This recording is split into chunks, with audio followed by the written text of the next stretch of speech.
Tak, milí Slováci a Slovenky, prajem vám požehnanú veľkonočnú oktávu. A chcel by som vás informovať o zopár veciach, ktoré sa udiali v podstate ešte pred Veľkou nocou. Občianske združenie Lekárnici za život, to je to občianske združenie, voči ktorému sa subkomisia vyjadrila nesmierne dehonestujúcim spôsobom, vydalo nový dokument, ktorý sa nazýva Embryonálne a fetálne bunkové kultúry a línia vakcíny v tieni epidémie nového koronavírusu. Tento dokument má teda niekoľko desiatok strán. Je zaujímavé, že takýto dokument dokázali vydať ľudia, ktorí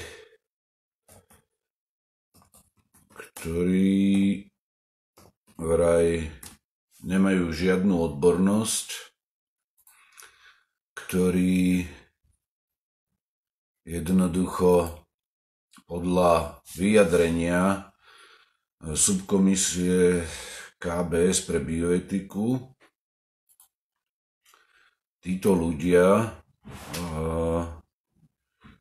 z občianskeho združenia Lekárnici za život vraj vydávajú stanoviská, ktoré obsahujú vecné a odborné omyly tak z medicínskeho aj z etického a teologického hľadiska. A tu treba poukázať na to, že subkomisia sa vyjadrila k občianskemu združeniu Lekárnici za život nasledujúcim spôsobom. Autori materiálu, tých predchádzajúcich materiálov, nie tohto najnovšieho, nepreukázali, že majú dostatočnú medicínsku, vakcinologickú, farmaceutickú či inú vedeckú fundovanú odbornosť na kvalifikované zhodnotenie skutočností a poznatkov, na ktoré sa odvolávajú. Výsledkom sú žiaľ viaceré pseudovedecké, chybné, odborné, neudržateľné a informačne škodlivé vyjadrenia, aj odporúčania, ktoré sa v materiáli Lekárnici za život uvádzajú. Tieto odborné prešlapy, hoci aj zahálené do zdanlivo vedecky znejúceho jazyka, je potrebné z vedeckého odborného hľadiska jednoznačne odmietnúť. Subkomisia pripomína, že zmysluplná korektná odborná diskusia predkladá nevyhnutnú mieru odbornej kvalifikácie na oboch diskutujúcich stranách. Pokiaľ na jednej strane, ako ukazuje obsah toho dokumentu, ktorý Lekárnici za život vydali už dávnejšie, týždne dozadu, alebo možno už mesiace, pokiaľ na jednej strane teda, ako ukazuje obsah, metúce závery, chybné odporúčania materiálu, takáto kvalifikácia absentuje, odborná diskusia má len malú nádej na úspech. Takže to som chcel uviesť hneď na úvod k tomuto materiálu, čiže nevidím tu žiadne odkazy na vedecké pramene, na skutočne vedeckej odbornej medzinárodnej úrovni. Odmieta sa zo strany subkomisie pre bioetiku, čo Lekárnici za život ešte v minulom roku v podstate publikovali. Čiže v tomto, čo vyprodukovala subkomisia pri konferencii biskupov Slovenska, sú uvedené v úvodzovkách takéto odborné argumenty. Žiaden vecný argument, žiadne vyvrátenie toho s poukázaním na empirické fakty v stanovisku subkomisie nie je. A teraz sa vrátim k tomu, čo je novým dokumentom občianskeho združenia Lekárnici za život. Autormi sú dvaja farmaceuti, alebo teda presnejšie farmaceutky. a je tam podľa pravidiel, ktoré ani nemusia oni spĺňať, pretože nejde o nejaký vedecký článok vo vedeckom časopise, ale o dokument, v ktorom predkladajú určité informácie. Obsah tohto dokumentu má niekoľko častí. Je tam všeobecná časť, ktorá sa zaoberá v 9, 10, no je tam teda toho dosť, ale teda vo viac ako 10 kapitolkách o tom, že aké problémy chcú riešiť. Celý ten materiál som preštudoval v rámci takého recenzného posudzovania.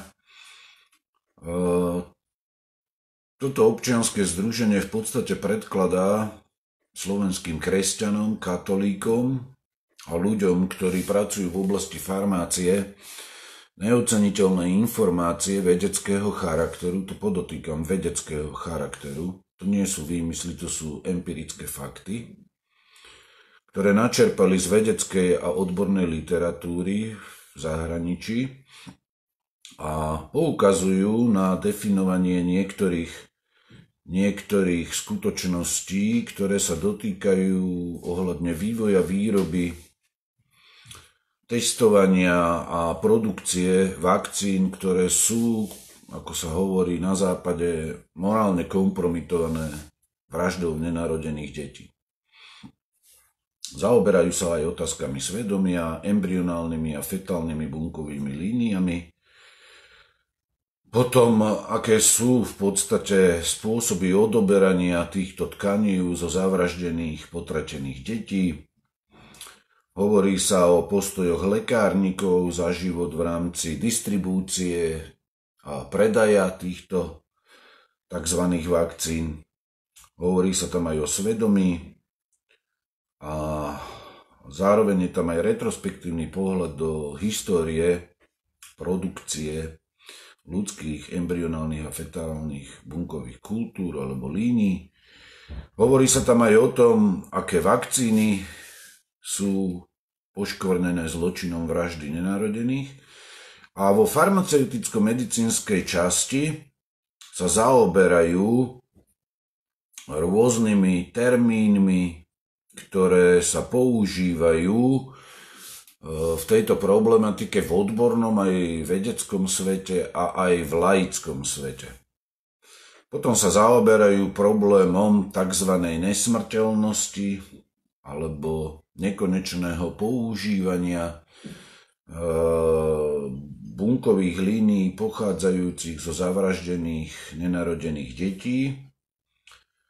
Vysvetľujú tam skutočne odborným a vedeckým spôsobom určité otázky, ktoré som ja už veľmi dávno publikoval, ale žiaľ, blúdy, ktoré hlásajú niektoré štátne inštitúcie a niektorí jednotlivci až do dnešnej doby, tu oni teda dôkladne vysvetľujú. Ja vo svojich bioetických alebo teologicko-morálnych štúdiách nemám čas sa zaoberať všetkými takýmito detailami, pretože tá štúdia by jednoducho z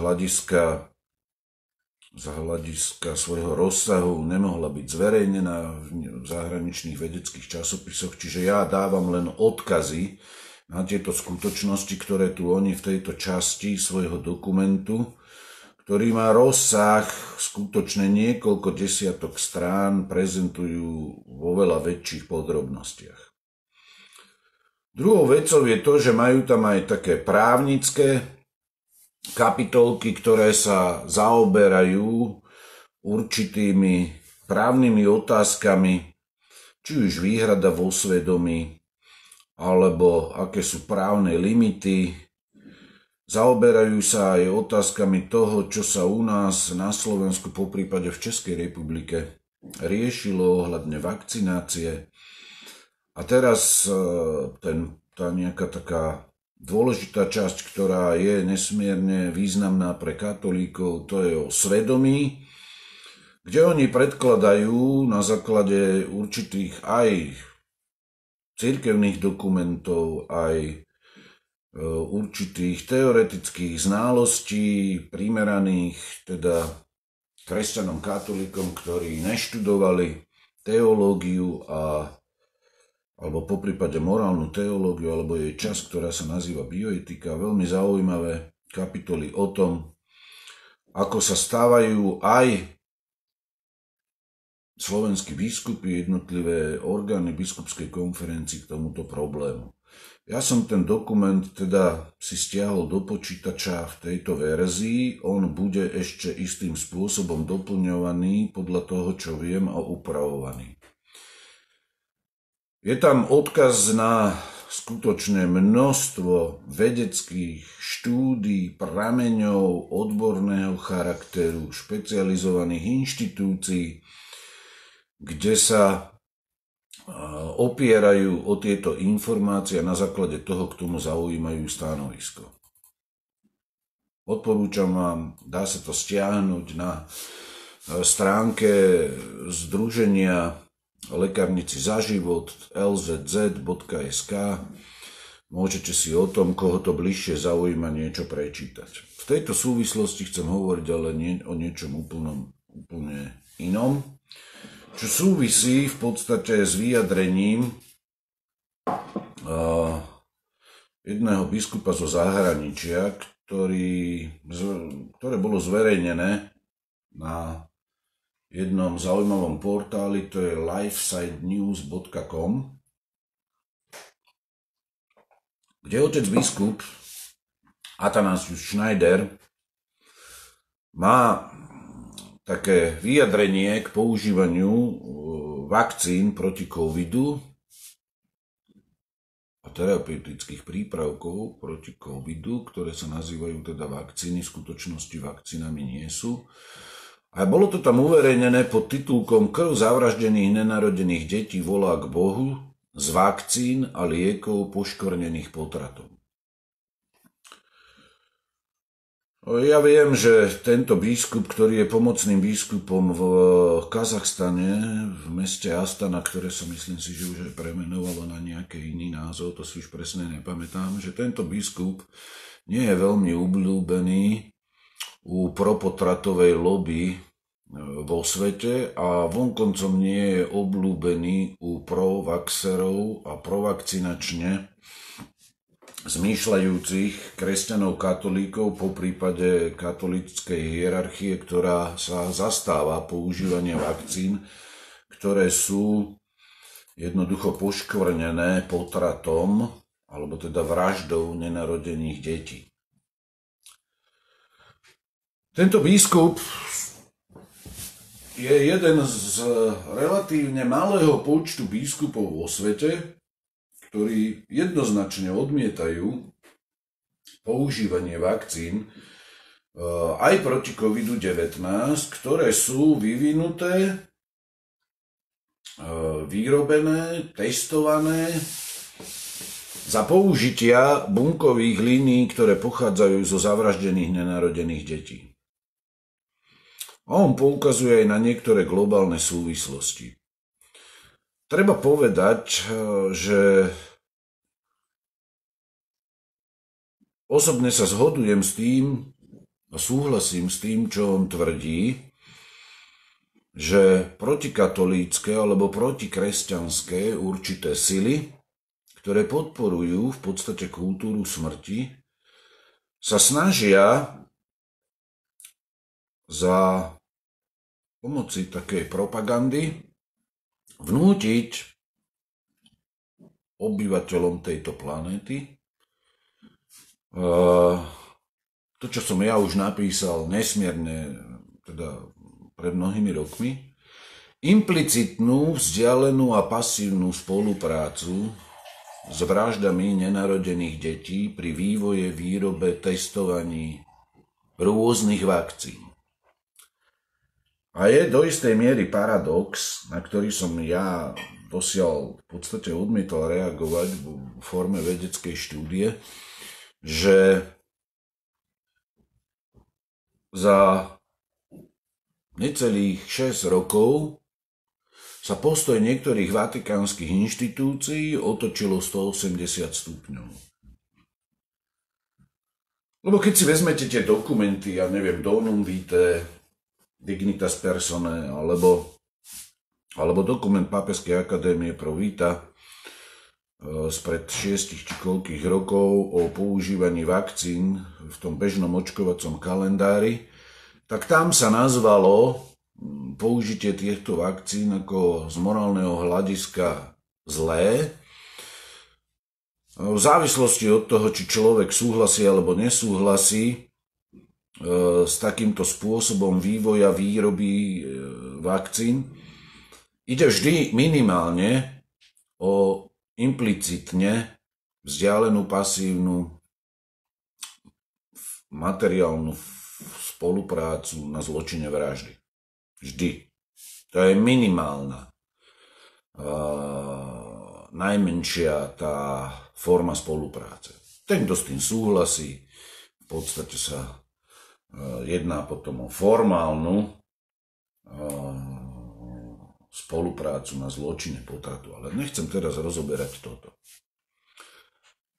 Biskup Schneider tvrdí, že táto forma spolupráce na zlom skutku je sama o sebe zlá. Logicky. Riadi sa aj logikou, aj náukou cirkvi, ktorá tu bola odjak živa.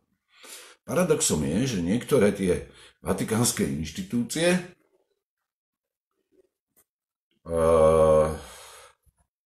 otočili o 180 stupňov a nejakým spôsobom to začínajú, či už v tej note 2017 Pápežskej akadémie pro vita, alebo potom aj z minulého roku a potom aj Kongregácia pre náuku viery, už v tom zlo nevidia. Človek si kladie otázku, čo sa zmenilo na Kristových slovách, čo sa zmenilo na náuke cirkví z hľadiska či dogmatického, alebo z hľadiska teda mravného. No nezmenilo sa nič.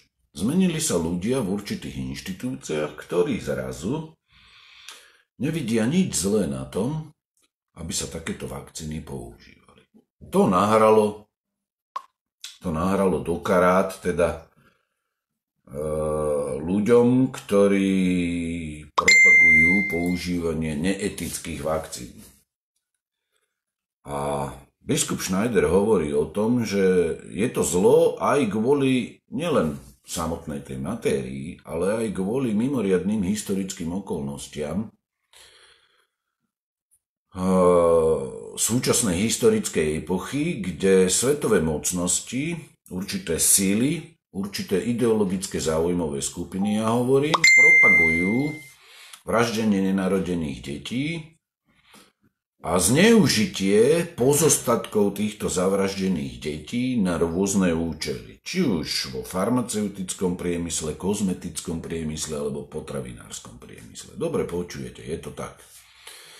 A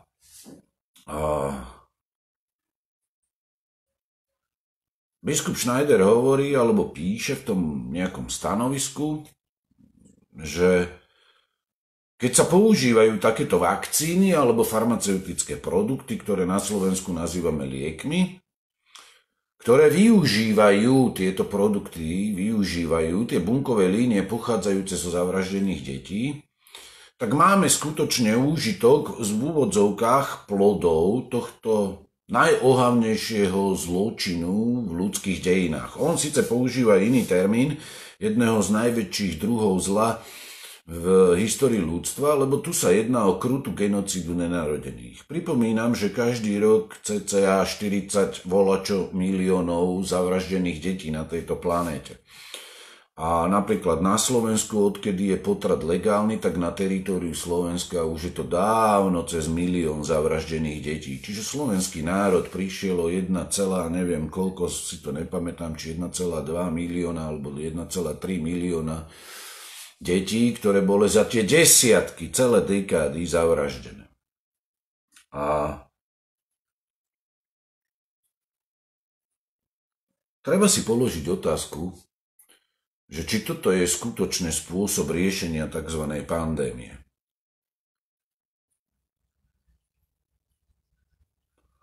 Ak by nebolo zavraždené ani jedno dieťa zločinom vraždy, ktorú nazývame potrat, tak by sme tieto neetické v úvodzovkách vakcíny, ak ide o COVID-19, alebo iné vakcíny, ak ide o bežný očkovací kalendár, nemali. Tých vakcín je niekoľko v tom bežnom očkovacom kalendári. Písal som o tom už pred rokmi. A biskup Schneider hovorí o tom, že nemali by sme byť my veriaci ľudia naivní, aby sme nevideli realitu. V podstate tieto vakcíny a tzv. Lieky neponúkajú to, čo on nazýva, že iba zdravotné nejaké výhody alebo nejaké benefity, ale že súčasne tieto produkty založené na vraždách nenarodených detí v podstate sú prejavom kultúry smrti. A podpora, tým, že ich používame, podporujeme kultúru smrti. To je taký paradox, keď tento biskup toto povie. A ja s ním súhlasím. Lebo tým, že využívajú rodičia napríklad vakcíny kompromitované potratom, čiže zločinom vraždy nenarodeného dieťaťa, tak jednoducho tým podporujú túto ohavnú štruktúru zla, tieto praktiky. Nebudem zachádzať do teologických podrobností ohľadne cudzích hriechov, súhlasu a podobných vecí, lebo to je samostatná téma. Ale je paradoxom, že u nás na Slovensku v rámci subkomisie pre bioetiku sú ľudia, ktorí odmietanie takýchto vakcín, ktoré sú zlom sami o sebe, pretože pochádzajú zo zlého ohavného skutku, čiže zločiny vraždy nenarodeného nevinného dieťaťa, že oni odmietanie takýchto vakcín nazývajú kultúrou smrti. Viete, ja som nečakal, že sa dožijem takýchto zvrátených vyhlásení a podotýkam, aby som bol spravodlivý, takéto doslova nelogické idiotizmy z hľadiska katolíckej mravnosti alebo z hľadiska prírodzenej mravnosti, čiže lex naturalis a prírodzeného mravného zákona, v slovenčine povedané, majú aj niektorí iní vo svete. Ale kam zašli niektorí predstavitelia katolíckej cirkvi, či už niektorí v úvodzovkách, že katolícki bioetici, alebo niektorí kňazi, alebo keď si spomeniem na ten hlas, ktorý zaznel z domu svätej Marty vo Vatikáne, že musí sa to urobiť. Čiže musíme používať takéto vakcíny v rámci očkovania, akože očkovania proti covidu, tak to je človek zhrozený. Ako málo času prešlo od doby, kedy sa viacerí pápeži v minulosti vyjadrili, že zločin vraždy nevinnej ľudskej bytosti nemôže byť využitý ani ako cieľ, ale ani ako prostriedok k dosiahnutiu inak šľachetného cieľa, ktorý sa deklaruje. A dnes musí sa to urobiť. Viete, ja keď som dostal od niektorých známych echo, že na Postoji Pavol Martinický niečo napísal o našej debate s profesorkou Hrehovou, tak som sa nestačil diviť úbohosti niektorých ľudí, pretože Pavol Martinický sa domnieva, že ja napríklad stanovisko Pápežskej akadémie Pro Vita z roku 2017 asi neviem, alebo nepoznám, alebo ho zamlčiavam, alebo podobne. No takíto novinári, alebo takíto ľudia, ktorí manipulujú permanentne v každom článku, asi nevedia o tom, ako som sa pred viacerými rokmi, čiže konkrétne v roku 2017, v rámci komunikácie so svojimi kolegami v zahraničí vyjadril, že a oni to môžu dosvedčiť, že ja to stanovisko z roku 2017 a všetky ostatné veľmi dobre poznám, lebo okamžite zverejnenie a na druhý deň ho mám v e-maili.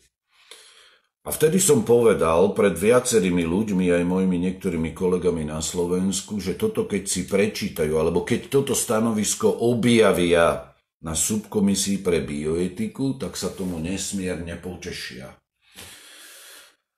Ale to súvisí s personálnou politikou vo Vatikáne a dosadzovaním určitých ľudí do tzv. Pápežskej akadémie pro Vita, ktorá z hľadiska personálneho obsadenia je taká, aká je, pretože tam sa už neskladá žiadna prísaha, že budú títo členovia Pápežskej akadémie pro Vita bezpodmienečne chrániť život. Ale nie tomu sa chcem venovať. Dôležitá je podstata problému. Tým, že sa tie vakcíny používajú, sa podporuje kultúra smrti, pretože sa podporuje ohavná štruktúra, ktorá vraždí nenarodené deti a používa ich pozostatky po splnení histologických a transplantologických kritérií, ktoré tu nebudem rozoberať, na to, aby sa vyvíjali nové a nové vakcíny. A nové bunkové línie, a preto sa mi páči stanovisko lekárnikov za život, že poukázali na to, že jestvuje register, medzinárodný register týchto bunkových línií a kultúr, ktoré sa používajú v farmaceutickom priemysle, ktoré pochádzajú zo stoviek, a dá sa v dnešnej dobe už povedať z tisícov zavraždených detí nenarodených. A tým, že kresťania katolíci vo svete a dnes už aj oficiálne katolícke inštitúcie v rámci katolíckej cirkvi nevidia žiaden morálny problém v používaní takýchto vakcín. A keď sa pozrieme na posledné stanovisko, ktoré nemám ani pred sebou, Pápežskej akadémie pro Vita, že zlo netreba hľadať ani v tej vakcíne, ani nič, ale treba vidieť všetko v kontexte dnešnej situácie. Tak toto je v podstate nie že nepriama podpora takýmto praktikám, toto je priama podpora, keď kresťania katolíci používajú takéto vakcíny. Treba povedať aj to, že na túto situáciu poznamenal biskup Schneider asi toto, že objavia sa argumenty, alebo niektorí budú tvrdiť, že aj keď ľudia nebudú tieto vakcíny používať, tak ten potratový vražedný priemysel bude pokračovať. Ale toto nie je jadro problému. Lebo ten, kto chce zavraždiť iného človeka, nevinnú ľudskú bytosť, tak to urobí bez ohľadu na to, či niekto bude dané vakcíny používať, alebo nebude. Ale to nie je náš problém. Náš problém spočíva v Kristových slovách a v učení katolíckej cirkvi, čiže pápežského riadneho magistéria, kde Ján Pavol II v encyklike Evangelium Vitae jasne povedal, a ja som ho viackrát citoval, že jednoducho využívať zločin vraždy pre dobro iného ako nejaký prostriedok, čiže ani nie ako cieľ sám o sebe, ale ako prostriedok pre dobro iných je jednoducho nemorálne a nesprávne. A tu ide o to, že kresťania katolíci už aj na inštitucionálnej úrovni hierarchickej cirkvi zmenili postoj, oficiálny postoj, ktorý zo sebou nesie podľa slov biskupa Schneidera to morálne oslabenie nášho odporu voči zločinu potratu, voči zločinu obchodovania s pozostatkami zavraždených detí, kedy sa využívajú na komerčnej úrovni telá zavraždených nenarodených detí. Viete, a toto je civilizačný paradox, A toto je zároveň aj morálny paradox v rámci katolíckej cirkvi, kde aj tí najvyšší reprezentanti niektorí a aj ten sám najvyšší reprezentant povie, že to sa musí urobiť.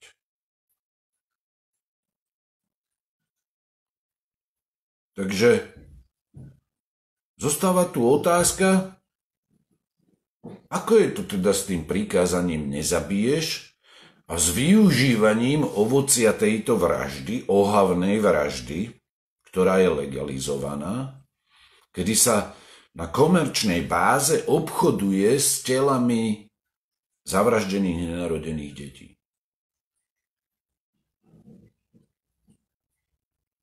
Lebo my keď používame farmaceutické prostriedky, čiže lieky, alebo tzv. Vakcíny, alebo skutočné vakcíny, ktoré sú takýmto spôsobom vyvinuté, testované, vyrobené a produkované, tak my, ak by sme ich používali, tak by sme podporovali tento hrozný obludný priemysel a túto strašnú situáciu.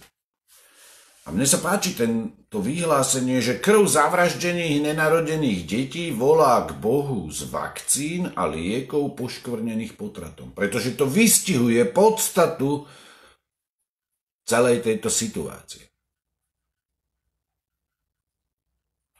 A tí, ktorí tieto vraždy vykonali, a tí vedci, ktorí sú zodpovední za ten biomedicínsky výskum a vývoj,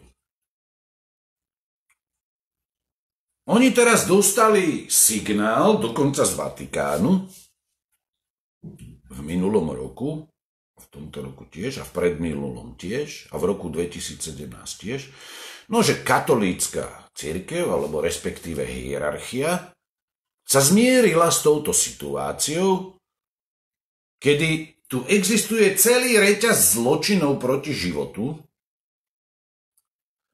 a biskup Schneider hovorí, že tento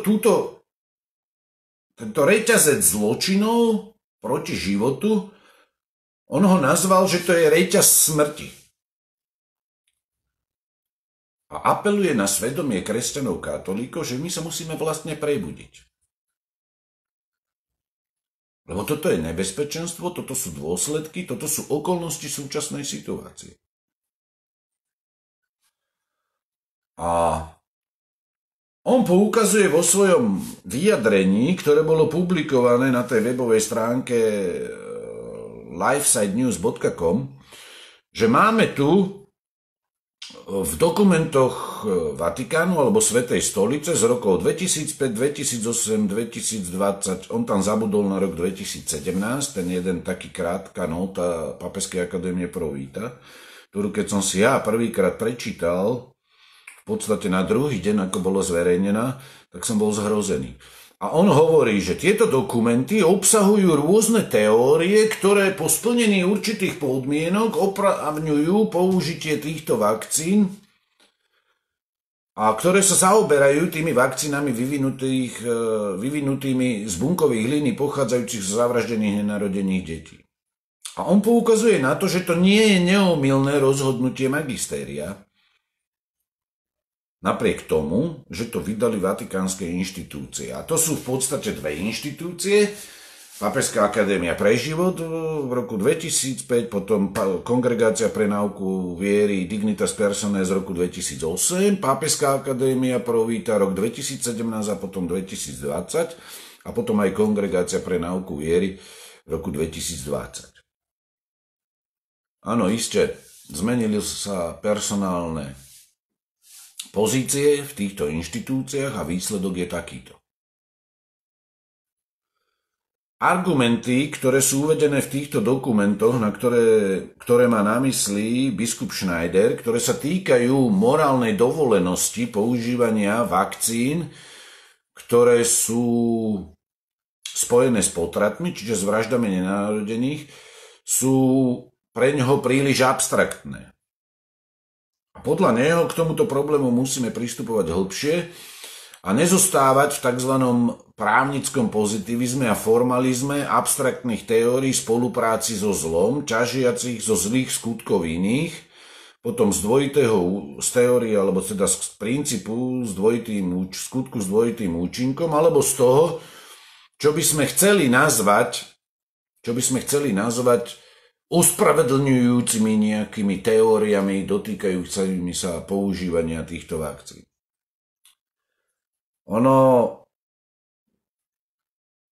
Chcem poukázať na to, že tu nejde len o právnický pozitivizmus, alebo právny pozitivizmus, kedy právo určuje, zmyslom právneho pozitivizmu, ktorý sa mediálne nazýva, že súdny aktivizmus, alebo niečo podobné.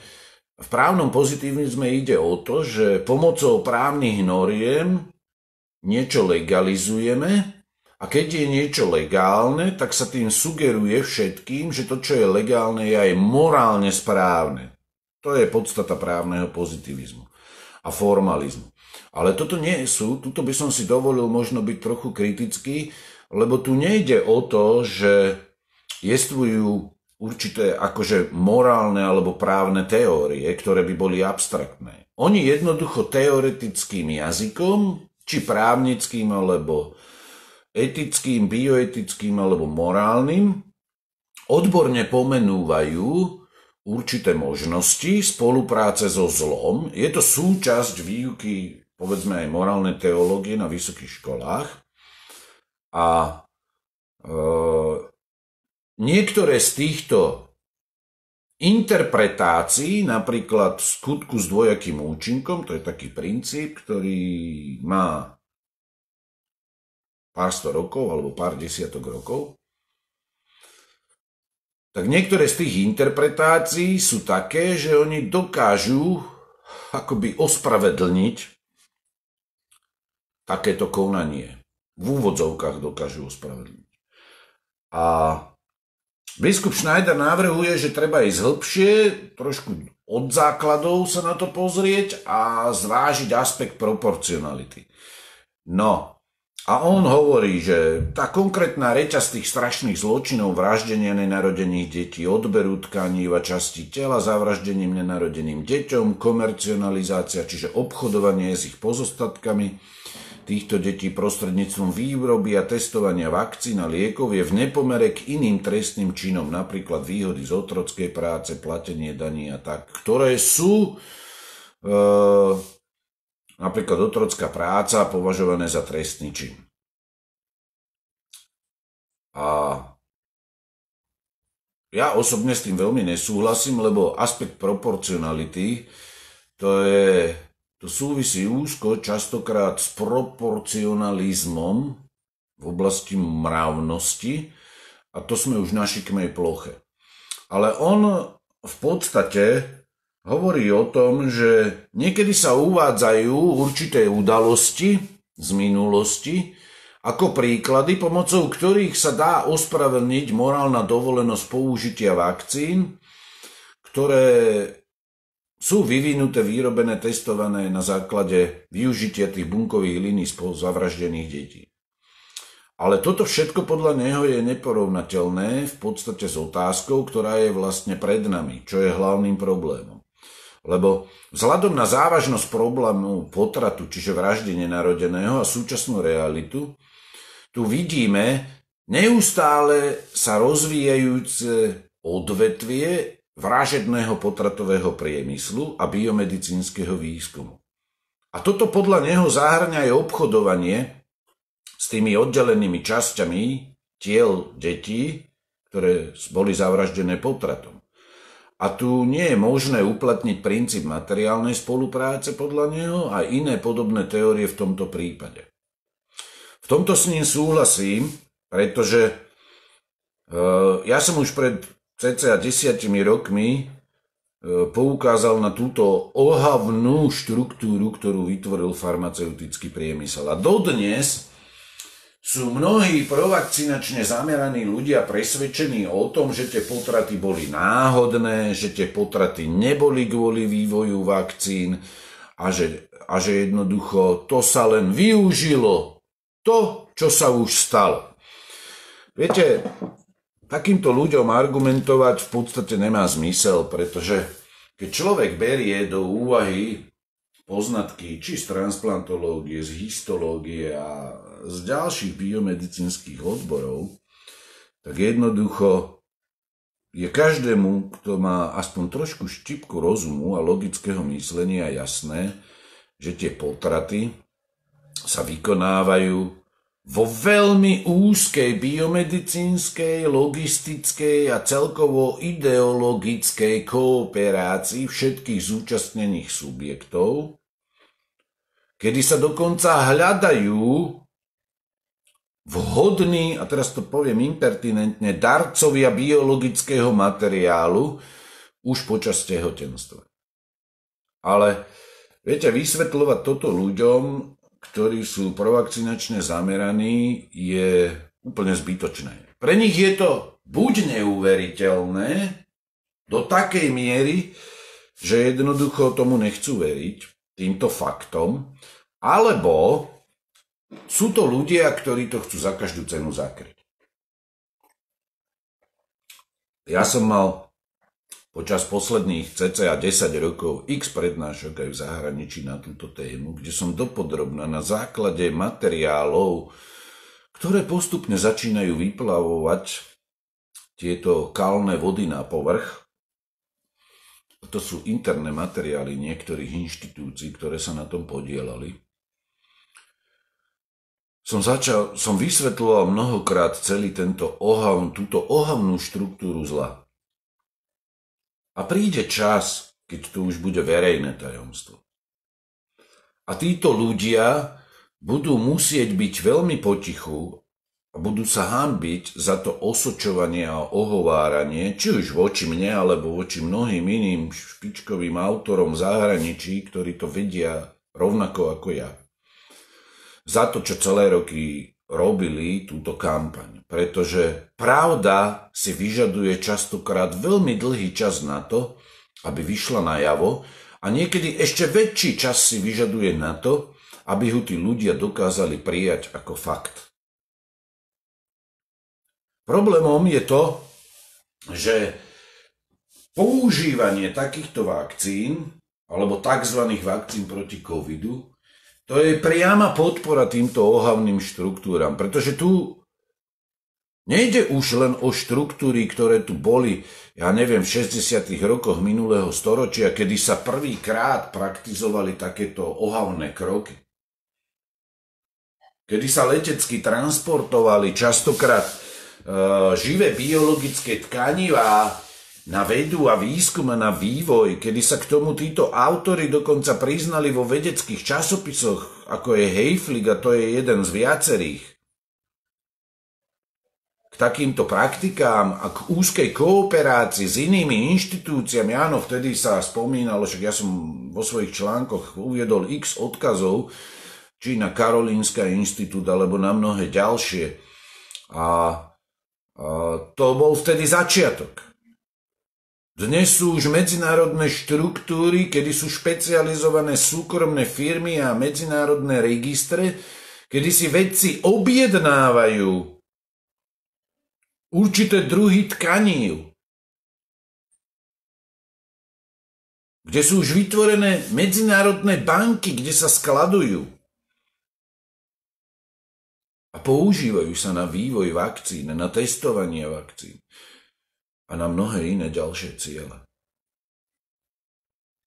Tá štruktúra ohavného zločinu sa rozrástla do tak obludných rozmerov, že to si títo provakcinační fanatici ani nedokážu predstaviť.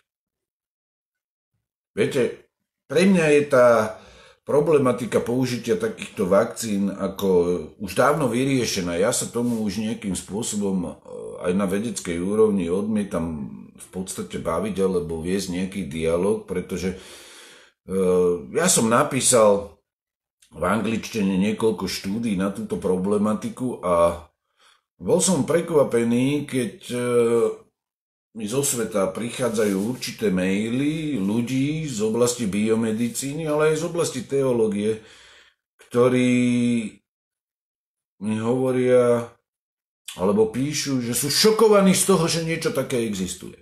Že oni o tom vôbec nevedeli.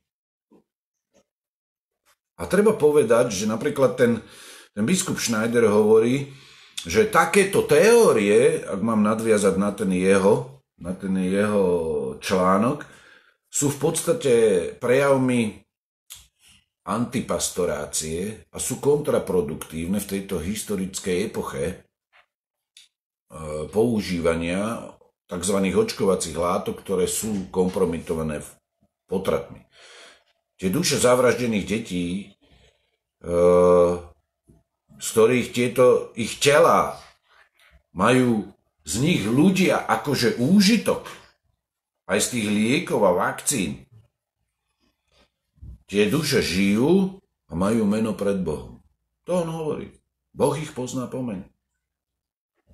A keď niekto používa, hovorí biskup Schneider, očkovaciu látku, ktorá je spojená so vraždou nenarodeného, tak stojí priamo a veľmi osobne v rámci tej injekcie v tvár toho zavraždeného ako keby dieťaťa a v tvár Boha, ktorý to bude súdiť. A teraz on nadväzuje na súčasnú situáciu, kedy poukazuje na ten tlak, ktorý vyvíja propaganda, na propagáciu takýchto vakcín proti COVID-19.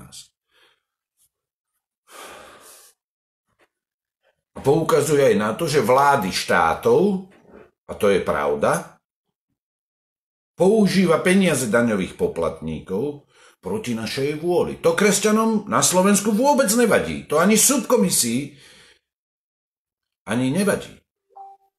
Slováci platia dane, tieto dane idú do Bruselu a Európska únia použila miliardy na nákup vakcín, ktoré sú poškvrnené zločinom vraždy nenarodených detí.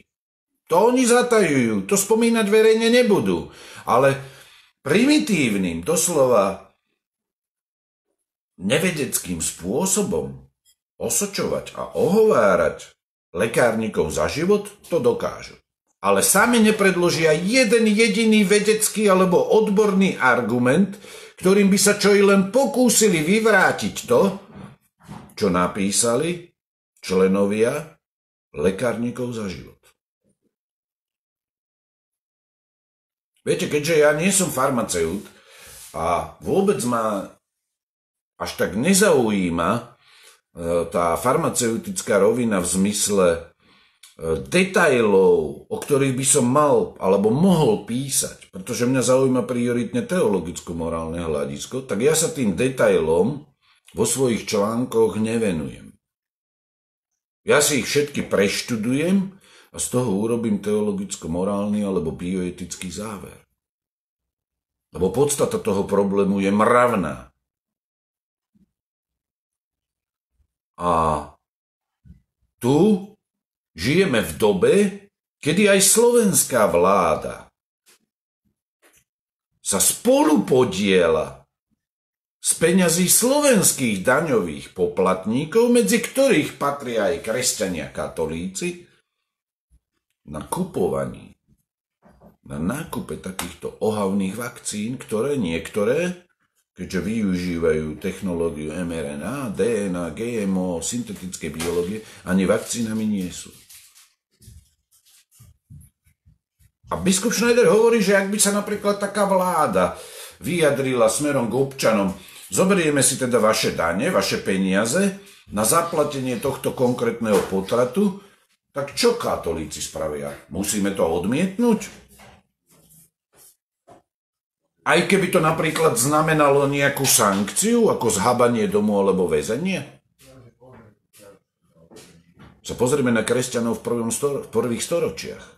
Oni platili dane pohanskej vláde s vedomím, že časť týchto daní sa použije napríklad na modloslužbu.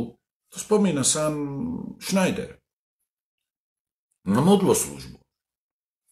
A vláda, keby osobne aj konkrétne požiadala kresťanovú účasť na trestnom čine modlárstva, ako by dopadla? Odmietli by to? Kresťania. A tu teraz odbočím, lebo tu ide o prvé Božie prikázanie.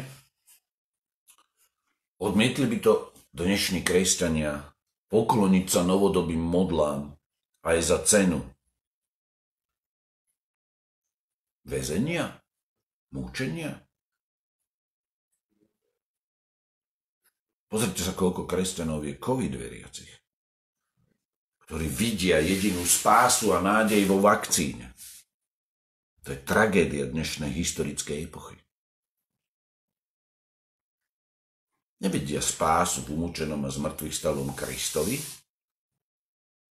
jedinej nádeji ľudstva, ale vidia spásu a východisko a nádej a slobodu vo vakcíne proti COVID-19. A teraz, keď sa pozriete, aký majú charakter tie očkovacie látky, alebo to, čo sa nazýva vakcínou. Biskup Schneider hovorí, že to je výnimočne závažný a jedinečný charakter týchto tzv. Vakcín a liekov pochádzajúcich zo zavraždených nenarodených detí. A teraz je tu otázka, ktorú on kladie, a to by bolo zaujímavé, ako by dali odpoveď členovia subkomisie pre bioetiku alebo niektorí slovenskí biskupy, ktorí propagujú používanie takýchto vakcín. Verejne sa zapojili do tejto kampane. To je ostuda.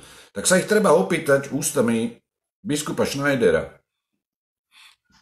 Ako môžeme s maximálnym odhodlaním vyhlasovať a mať pozíciu, že sme proti potratom,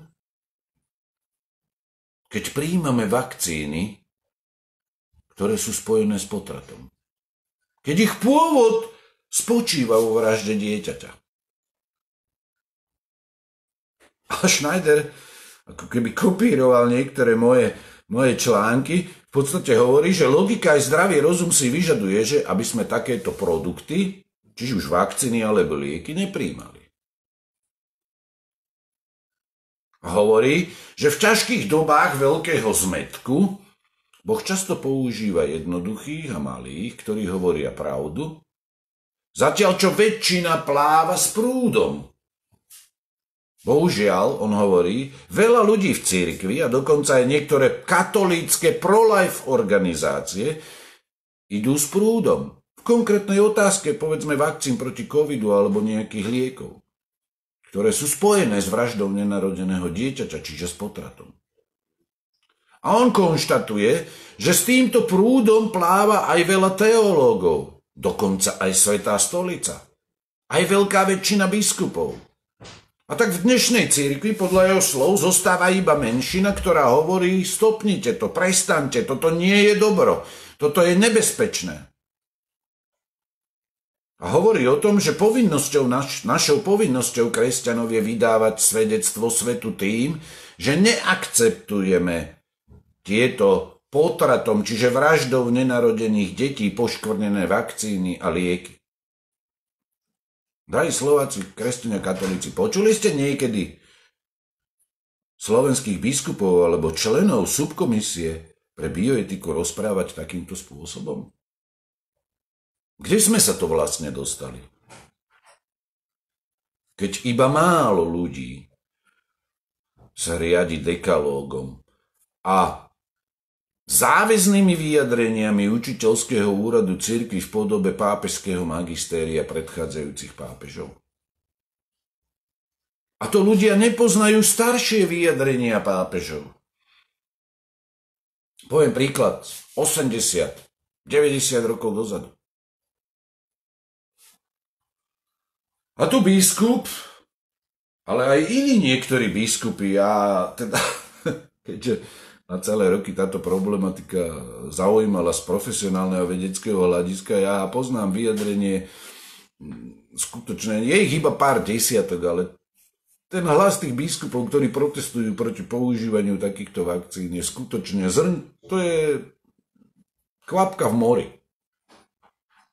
Buď sa radšej k tomu nevyjadrujú, a pasívne mlčia mnohí kňazi a biskupy, alebo sa vyjadrujú spôsobom, ako keby kolaborovali s touto ohavnou štruktúrou zla.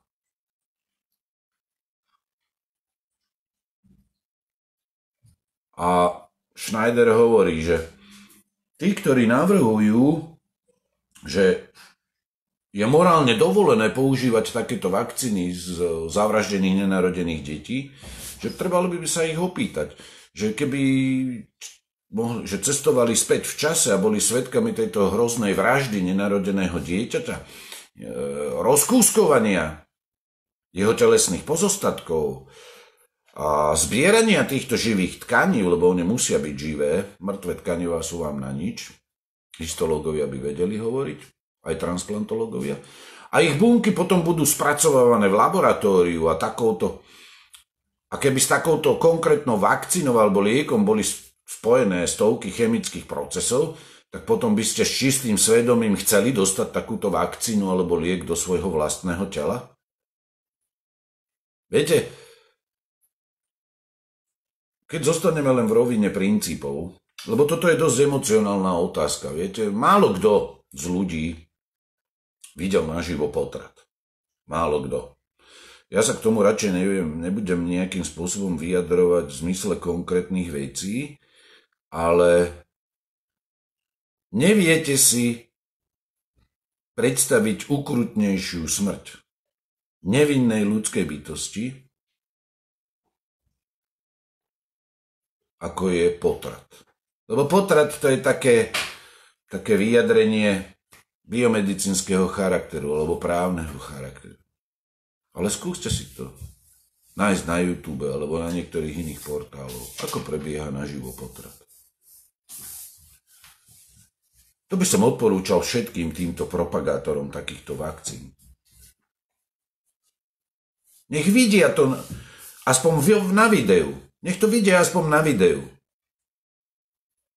Nech vidia na videu ten proces, ako to prebieha a ešte by som im doprial vidieť video takého takzvaného potratu, že sa odoberajú živé tkanivá pre túto ohavnú štruktúru zla.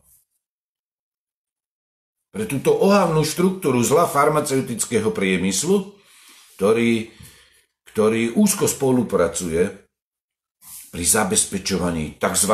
Nedovoleného biologického materiálu. Keď sa ešte živé deti v podstate transportujú po tzv. Potrate do laboratórií.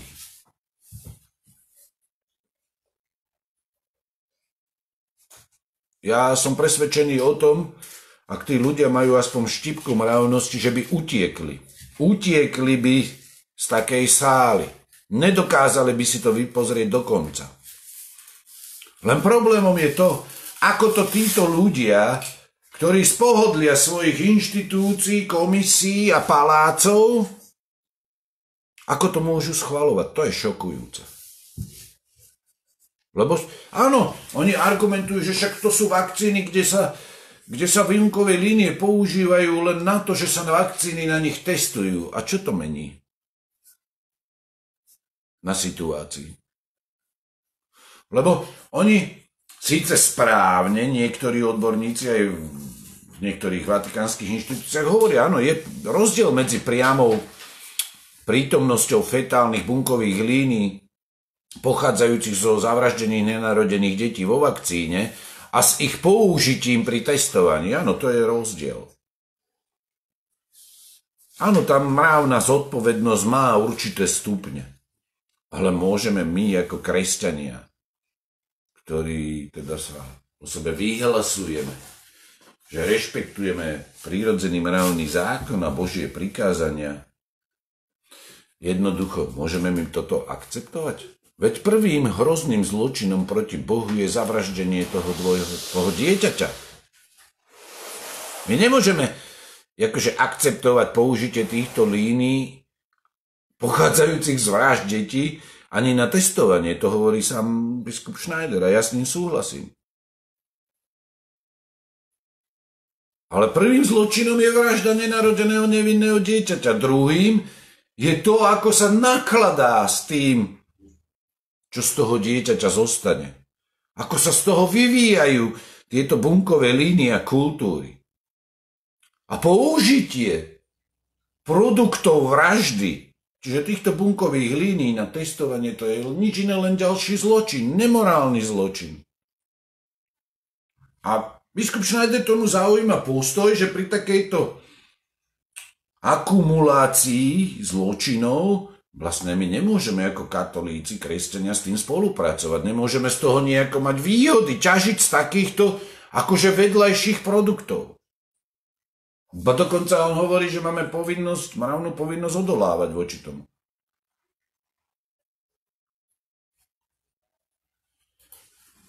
Ale niektorým to v katolíckej cirkvi neprekáža.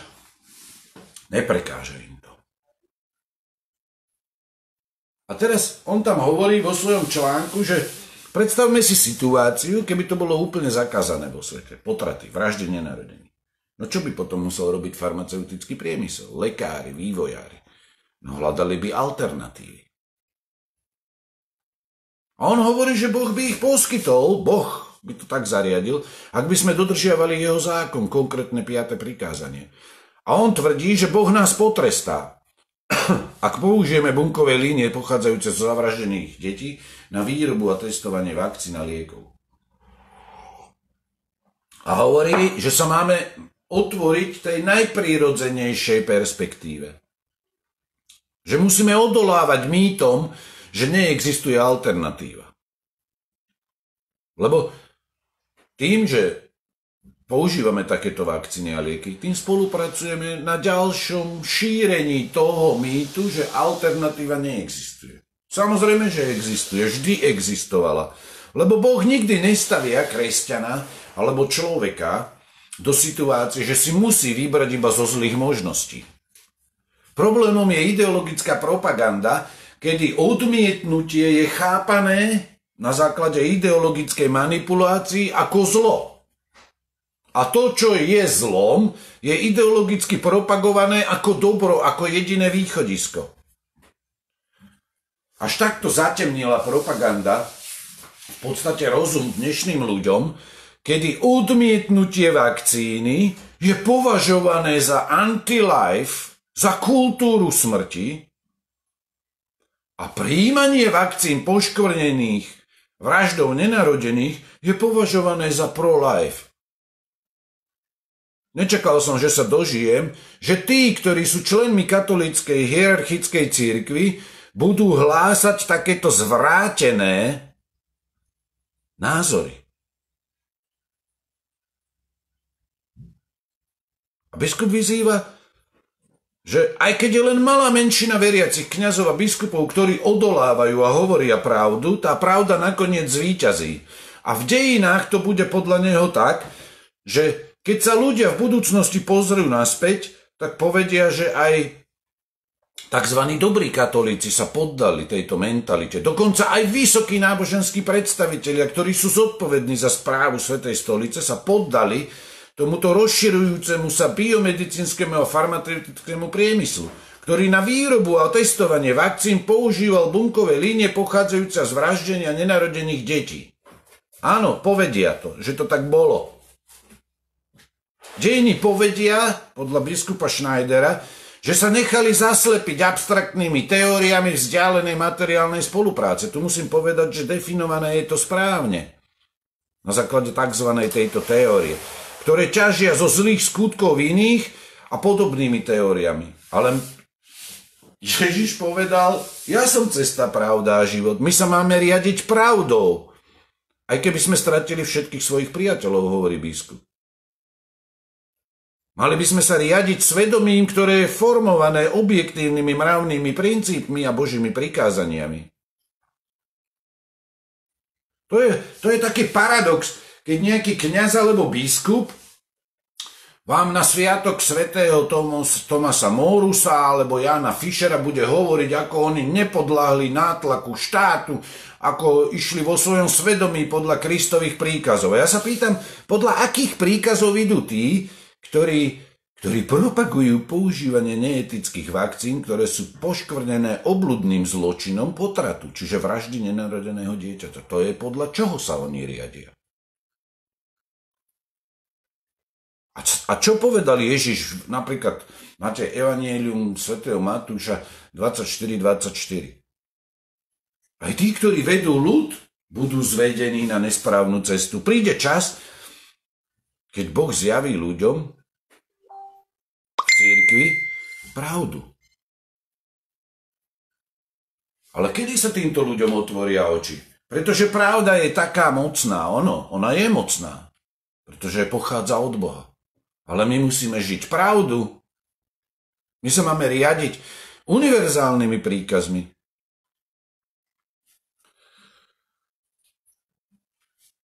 Prajem vám požehnanú veľkonočnú oktávu.